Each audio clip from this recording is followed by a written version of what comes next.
just something about your name. There's just something about your name. திருச்சபையில் தன்னையே மறந்து தேவ ஆராதனையில் ஈடுபட்ட சுட்டி குழந்தை.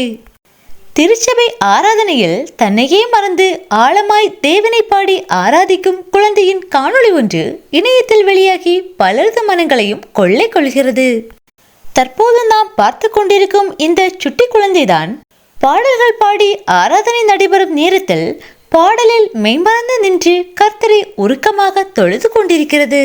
சிறு குழந்தைகள் நம் தேவாதி தேவனை ஆழ்மனதிலிருந்து ஆராதிக்கும் இந்த காட்சிகளை பார்க்கும்போது மனதுக்கு மகிழ்ச்சி அளிக்கிறது. நாமும் நம்முடைய குழந்தைகளை சிறு வயதிலிருந்தே கர்த்தரின் பிள்ளைகளாக, கர்த்தருக்கு கீழ்ப்படித்த பிள்ளைகளாக வளர்க்க முற்பட வேண்டும். மனமுருகி கர்த்தரை ஆராதிக்கும் இந்த சிறு குழந்தையை கர்த்தர் தாமே ஆசீர்வதிப்பாராக. இந்த குழந்தையின் எதிர்கால வாழ்விலும் கர்த்தர் தாமே துணை நிற்பீராக.